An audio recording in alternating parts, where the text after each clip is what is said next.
Good morning, students. Today again we will continue our same topic, Indian economic 1950 to 1990. It means that period is the after independence. In previous videos we already seen about the what is the green revolution, what is the land reform, what is the agriculture condition during the 1950-1990 of the agriculture sector, abolition of the zamindari system is there, 5 years plans is there, what is the goal of the 5 years plans, that is the growth, modernization, self-reliance, equity, etc, etc. That all things we already discussed in the previous video. Now today we will start our next topic on this chapter. This is the industrial development during the period from 1950 to 1990. The developing countries like India can progress only if they have a good industrial sector. When we are talking about the first chapter, industrial development or industrial sector during the period of the British rule, that is the pathetic condition of the handicraft industries. So the industries provides the employment which is more stable than the employment in agriculture. Industrialization promotes modernizations and overall prosperity. Due to this reason, 5 years plans stressed a lot on the industrial development.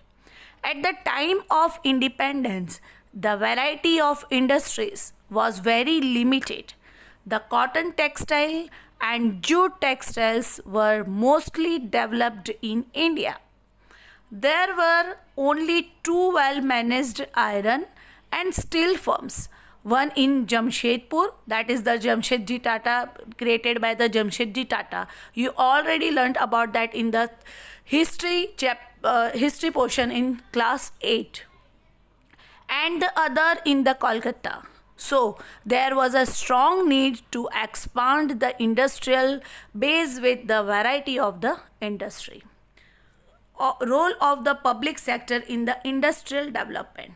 At the time of independence, the big question facing the policy makers was to decide the role of government, it means the public sector, and the private sector in industrial development. Shortage of the capital with the private sector. When we are talking about the private entrepreneur did not have the capital to undertake investment in industrial ventures required to the development of Indian economy. At the time of independence, Tatas and Birlas were the only well-known private entrepreneurs. As a result, government had to make the industrial investment through public sector undertaking PSUs. Lack of incentives for private sector. The Indian market was not big enough to encourage the private industrialists to undertake the major projects, even if they had the capital to do so. Due to the limited size of the market, there was a low level of demand for the industrial goods. Next is the objective of the social welfare. The objective of equity and social welfare of the government could be achieved only through direct participation of the state in the process of industrialization. As a result, state had the complete control over those industries that were vital for the economy. The policy of the private sector had to be the complementary to those of the public sector, which is the public sector leading the way. There are some importance of the industrial sector also. Industries provide the regular employment to a large number of people. Industries promote the modernizations and the help to achieve the economic development. Industries provide the fertilizers, pesticides, and the machines needed for the agriculture. Industries provide the equipments needed for the providing transport and the communication facilities. Industries produce the medicines and the medical equipment and help in the growth and or health sector also. There are some industrial policy regulations of 1956. Industry policy is a comprehensive package of policy measures which covers various issues connected with the different industrial enterprise of the country. Industrial policy resolutions of 1956 aimed at developing our economy on the socialist lines. It formed the basis of the second 5 years plan. Industry policy is essential for the diversing various producers, principles, rules, and the regulations for the controlling industrial enterprise of the country. After the industrial policy in 1948, Indian economic had to face a series of economic and political changes which necessitated the need for a fresh industrial policy for the country. So on 30th April 1956, a second industrial policy resolution was adopted by India. There are some classifications of the industrial. According to the industrial policy resolutions 1956, the industries were reclassified into 3 categories, just like a Schedule 1, Schedule B and Schedule C. That is 1, 2, 3 or maybe the Schedule A, B, C. When we are talking about the Schedule A or Category 1, the first category comprised industries which would be exclusive owned by the state.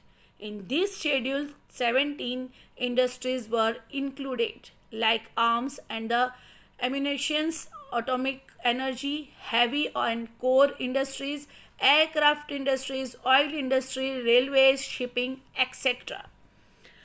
So basic the key industries reserved for the public sector. So the category 1, the almost all industries, all the 17 type of industries owned by the public sector, it means owned by the government.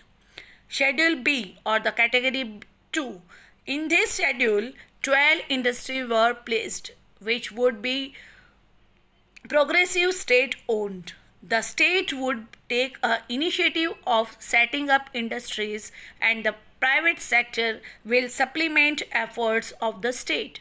These schedules includes the industries like aluminium, other mining industries, machines, tools, fertilizer, etc. So other important industries, there can be both private and the public sectors units. However, new units will be planned in the public sector. Now we are talking about the Schedule C or the category 3rd.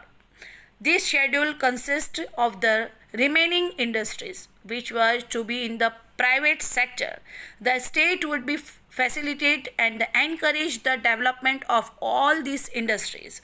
These industries were controlled by the state through a system of the license enforced under the Industrious, it means the Development and the Regulation Act 1951. So other industries open for the private in this category. Industrial licensing and the industrial license is a written permission from the government to an industrial unit to manufacture goods.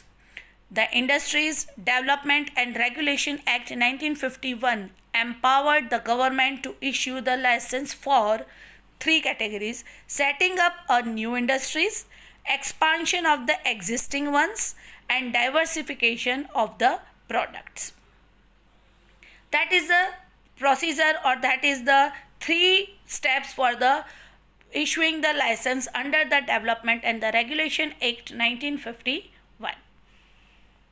The government wanted to regulate and control the private sector, so a system of the license was introduced. According to the industrial licensing, no new industry was allowed unless a license is obtained from the government. It was easier to obtain a license if the industrial unit was established in an economically backward area. In addition, such units were given certain concessions such as tax benefit and electricity at a low level of tariff. The purpose of this policy was to promote the regional equality. License was needed even if an existing industry wants to expand output of diversify production also. License to expand the production was given only if the government was convinced that there is needed for larger quantity of goods in the economy. So this is all about the according to the industrial license. So over and out for today. Next video we again continue about this topic with the small scale industries. Have a nice day, students.